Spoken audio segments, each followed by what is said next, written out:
We're in the book of Revelation. We're in chapter 16. God is about to unleash the fullness of his wrath on the Roman oppressor.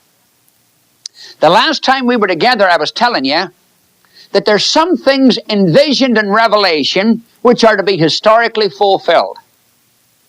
But there's some things in Revelation that are simply visions of truths, principles, spiritual realities.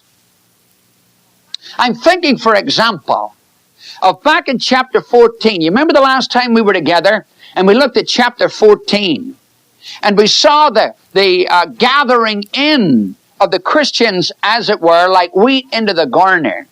Now, nothing historically happened that looked like a gathering into a garner. You remember how way back in chapter 6 the Lamb begins to rip off seals? Now, nothing in history answered to the ripping off of the seals of that sealed book. Some of these things are not to be historically fulfilled. You remember how we heard about the seven thunders uttering their voices? Now, nothing was historically fulfilled with reference to seven thunders uttering their voices. No, there are a lot of things in these visions that tell you truths. Truths. Ezekiel chapter 9 is a graphic illustration, where in that vision, all the righteous are marked with a mark. But nothing happened around 586 where somebody came and put a mark on any righteous man. Not at all. And in that vision, none of the righteous died. But when it was historically fulfilled, a lot of the righteous died. So here's what you and I need to really get a hold of. Some of the vision things in Revelation speak of historical events. Some of the visions in Revelation are simply there to teach truths. Now then, you're not supposed to look up Roman history, nor are you supposed to look to the future to find fulfillment of those trumpet judgments or these bowl judgments. Now, I know that's right. How do I know? The Premillennial says that the bulk of these trumpet and bowl judgments are nuclear wars, nuclear plagues, nuclear pollution, and modern warfare. You understand? Listen carefully to this. I don't want to talk about it all day, so I'll say it as deliberately and clearly as I can. The whole premillenarian world, has all of these as coming historical judgments. Nuclear wars, nuclear bombings, ICBM missiles, Polaris submarines, Cobra helicopters, and the like. Is that right? Chapter 22 and verse 18 says, I testify unto every man that hears the words of the prophecy of this book. If any man will add unto them, God will add unto him the plagues which are written in this book. You mean a fellow back in the 1st, 2nd, 3rd, 4th, 5th, 6th, 7th, 8th, 9th, 10th, 11th, 12th, all of those centuries? If he added to the book of Revelation that he would be resurrected, made alive in the 20th century, so that he can get himself involved in some nuclear holocaust? Porphyry and Celsus in the 3rd and 4th centuries made the point over and over again as a lot of this was Babylonish stuff. And if the whole story was told, you'd have this myth and that myth and the other myth. Is Celsus and Porphyry and people like it, A.S. Peake, who died in the 40s, are they all going to be brought back up? R.H. Charles, who died in the early 1900s, all those guys going to be raised and put through nuclear warfare? Not on your life. Anybody who adds to this book is going to partake of these plagues. If these plagues in this book were 20th century nuclear warfare, then nobody prior to this generation could ever have done anything to this book. It's been abused and re-abused and abused since the book was written. People have added to it and taken from it. They've abused and maligned it all of the years. And they did or will, or both, partake of the plagues written in the book. What are the plagues in the book? They're simply visionary offerings. They speak of spiritual realities. They speak of God's way of judging the impenitent. They're not historical events. Great day. 22, verse 18. If you add to the book, I'll get you involved in nuclear warfare. Is that right? Now, if this chapter 16 and chapters 8 and 9 had referenced the nuclear warfare and plagues, whether it's nuclear warfare or not, plagues of the 20th century, and the people who have died from today backward, none of them could have been involved in any of these plagues. The warning in chapter 22, verse 18, would have nothing for anybody since the day the book was written, and not even yet. Takes the book written in the first century about things which must surely come to pass and makes it empty for 1900 some years. No, that's not the object of the book at all. These plagues here are visionary offerings. They're visionary ways of saying God will judge the oppressor. That's what they are. Now then, here we go at them.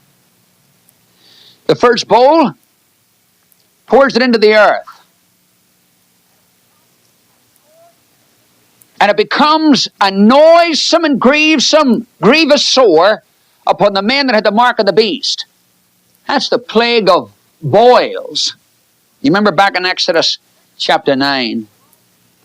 The second poured out his bowl in the sea, and it became blood as of a dead man. That's the first of the plagues.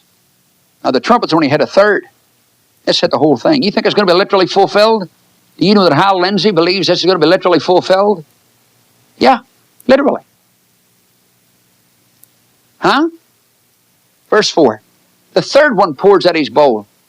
Pours it into the rivers and the fountains of waters. And the rivers and the fountains of waters become blood. Lindsey, in all seriousness, says in his There's a New World Coming, his commentary on Revelation, he in all seriousness says, no water to drink. There's going to be a big run on Coke. But even that is going to run out.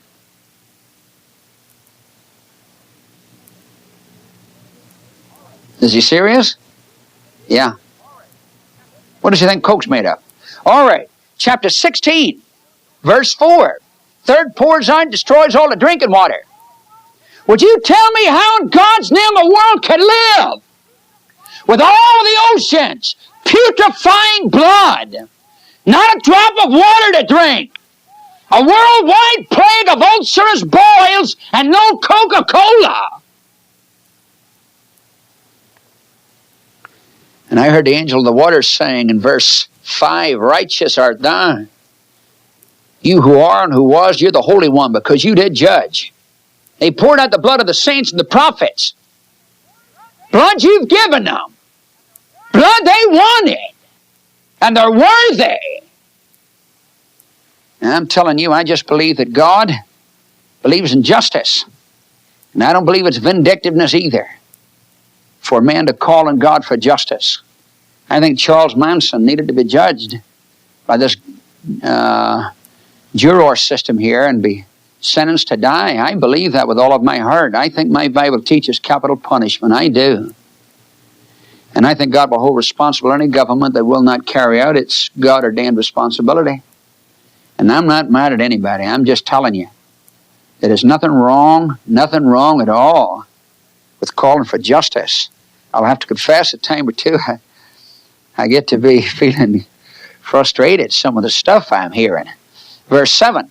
You know what really bothers me?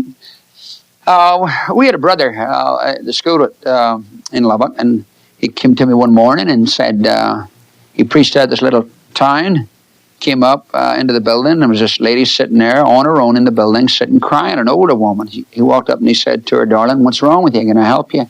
She said, "I'm awfully afraid of Armageddon. Awfully afraid of Armageddon.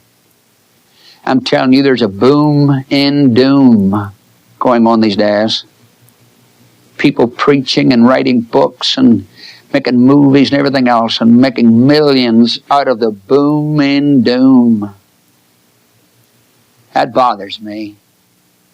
These judgments are being poured out on the oppressor. And I heard the altar saying, 16:7, I heard the altar saying, at last. That's what the altar said. You remember way back at chapter 6 under the 5th seal?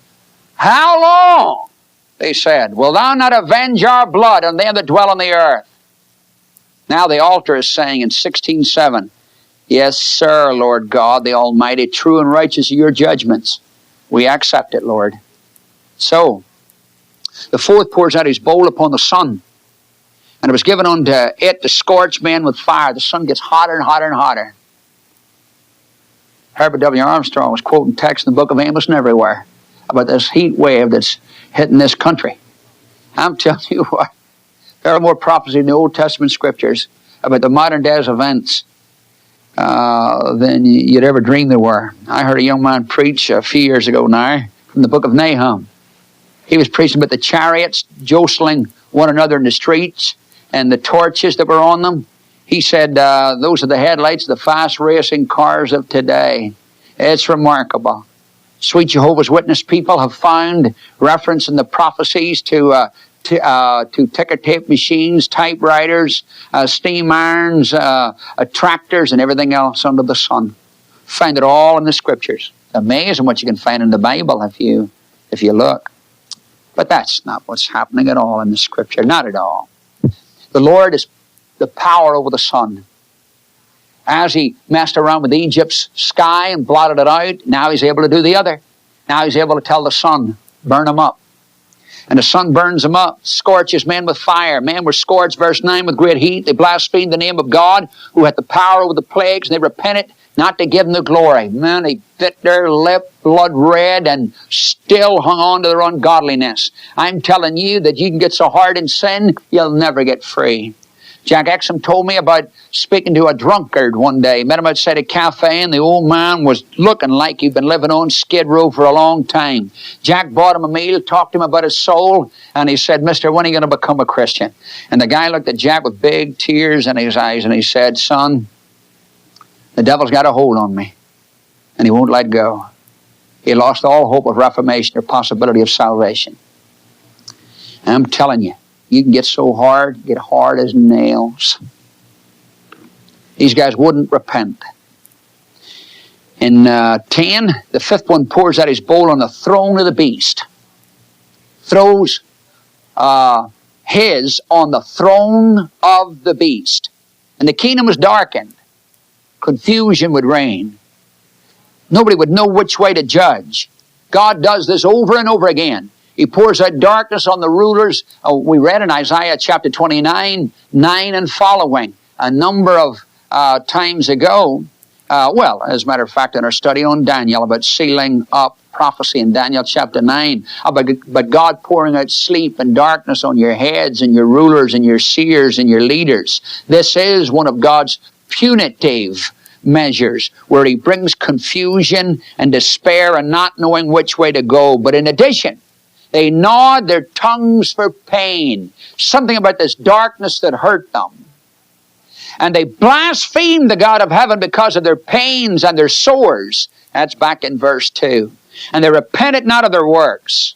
And then, the sixth one, you notice the fourth and the fifth one don't parallel very well the trumpet judgments. There are some differences here, you understand. But still, the Lord is in control of light, verse 8, and in control of darkness, verse 10.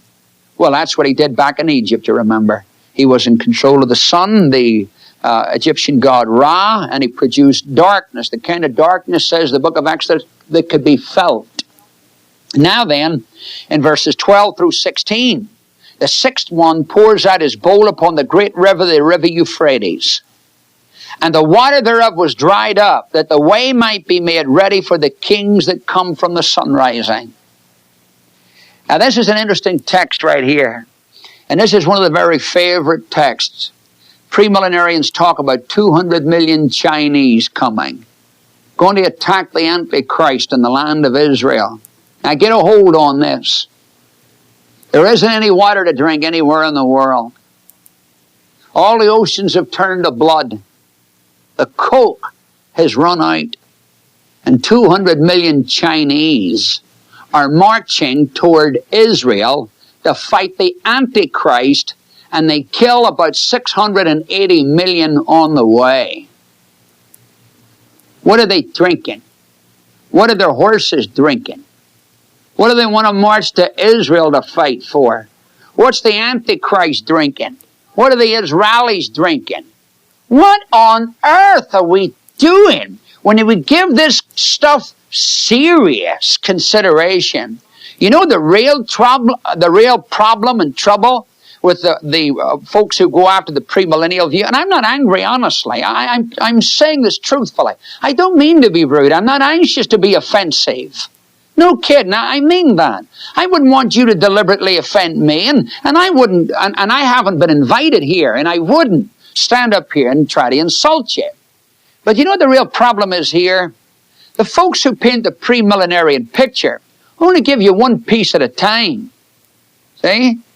And if you only see one little piece at a time, you can half swallow that. But when you put it all together, it's utter nonsense. Yeah. And if folks could see what the premillenarian teachers like Lindsay and Van Impe and Walvert and Culver and the like are saying, all in one picture, they'd really go off it, honestly. Now, in that little book they showed you in Revelation, there's a 2-page chart. And it just shows you on a chart what's all supposed to happen. Who are these kings from the sun rising? Well, the premillenarians know that they are Chinese and their allies, Chinese communists. 200 million of them. They get that from the chapter 9 of the book of Revelation. But how do you know they're 200 million Chinese?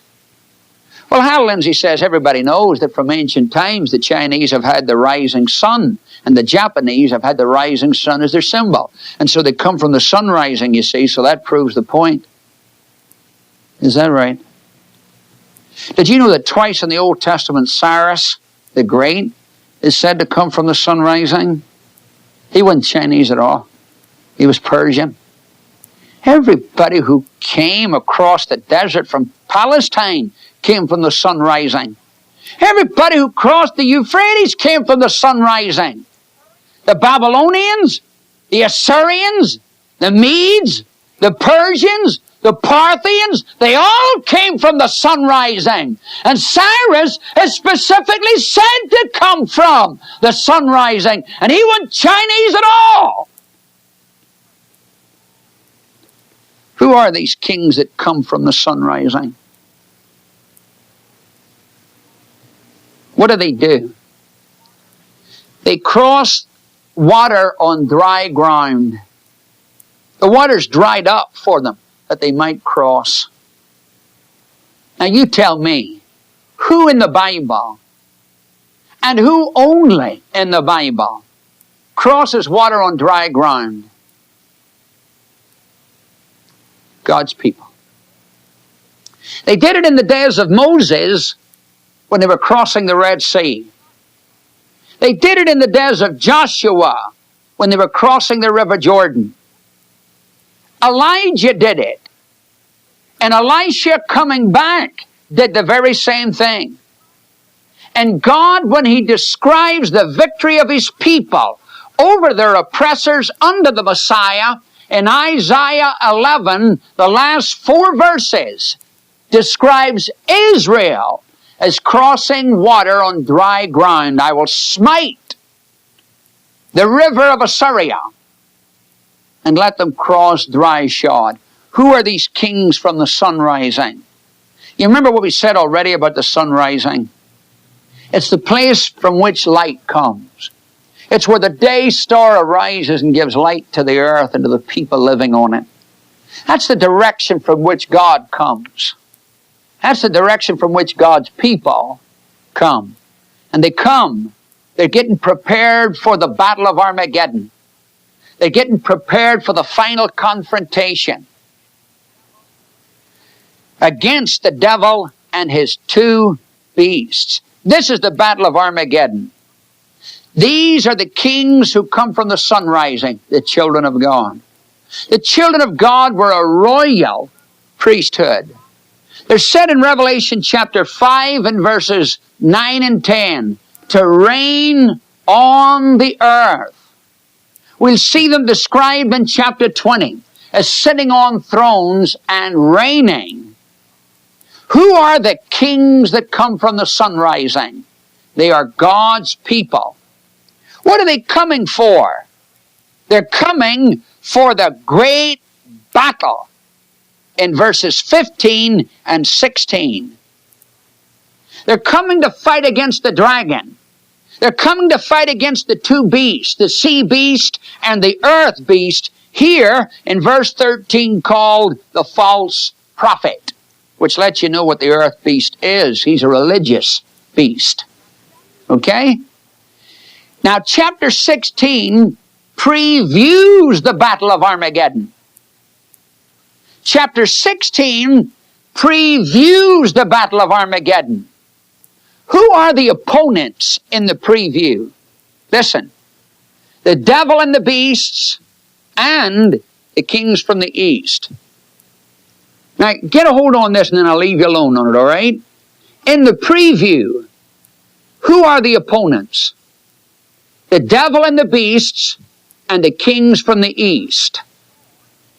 When the battle is fought in chapter 19, who turns out to be the opponents? The devil and the beasts and God's people. What does it let you know? God's people are the kings from the sun rising who cross the water on dry ground. One more time and I'll leave it alone. In 16, who are the opponents? The devil and the beasts and the kings from the east. That's chapter 16. When the battle is finally fought in 19, who are the opponents? The devil and the beasts and the people of God. What does that let you know? The kings from the east are the people of God. You see just that one point? You see just that one point. It wrecks the whole premillennial view of the future built upon the book of Revelation. You ever get confused when you hear them telling you all these different things? You don't know which way to turn, and they're quoting you headlines here and newspaper quotes there, and it gets you all confused, doesn't it? And you haven't the time to check it all out anyway. I know that feeling. You want a piece of good advice? Forget the headlines and forget the newsreels and get into the Bible. I read about a fella who worked for the Treasury Department, the federal government. He was able to spot a counterfeit, just like that. Do you know what he did every day? On a regular basis, he'd get a pile of good money. He'd put a counterfeit in there, and he'd keep in practice. He'd go through them right quickly, check them all out, by and by till he found that fake. Somebody said to him, "You must have studied fakes a long time." He said, "I've never studied fakes in my life." He said, "I've studied the original. And because I know the original, I can spot a fake just that quick." You know your best way to be able to spot a fake? Major in the original. Now then, 12 through 16 speaks of the Battle of Armageddon. It's the Valley of Megiddo. That's where a number of huge battles in the Old Testament took place. And it stands for this final conflict, bringing it all to a head between God and his people. Now then, the seventh pours out his bowl on the air. And there came forth a great voice out of the temple from the throne saying, "It's done." And there were lightnings and voices and thunders. There was a great earthquake such as has not been since men were upon the earth. And the great city, that's the great city of chapter 11, you remember? And their dead bodies lie in the streets of the great city. That's Rome. The great city was divided into 3 parts. And the cities of the nations, that's the allies of Rome, you see, they fell. And Babylon the Great, there's the great city, Babylon the Great, was remembered in the sight of God to give unto her the cup of the wine of the fierceness of his wrath. Every island fled away, and the mountains were not found. If that's a plague, if that is a plague that's going to happen in the future prior to the coming of Christ, then all the mountains are gone. That would have to include Mount Zion, wouldn't it? And the Mount of Olives. So that Christ couldn't stop on the Mount of Olives, could he? You can't understand the Scriptures literally. That's the end of that. I mean, not all of them. That's all there is about it. And incidentally, while all the battles were going on, while everything was happening, while all the struggles were going on, verse 21 says, a great hail falls. Every stone about the weight of a talent, 100 pounds apiece, coming down out of heaven upon man. Man blasphemed God because of the plague of the hail, and the plague was exceeding great. Now get a hold on this. Here's a literal plague of hail. Well, of course, you know what it's modeled on, don't you? Way back then, God sent hail on Egypt, and that, you know. But here, 100-pound hailstones falling. You believe it? Now, God takes the plagues of the Old Testament and says, what I did to Egypt, I'll do to you. The plagues are simply a visionary offering, speaking of spiritual realities. What are they? The judgment of God on the oppressor. That takes us through chapter 16. Now, if I'd been writing the book would have ended right there. But it goes into a description of, a detailed description of the fall of the whore, the great city that rules the kings of the earth. Now, we've been in it some before. We'll look at it briefly again before we enter into nearly the last stretch of the book. God bless you and yours.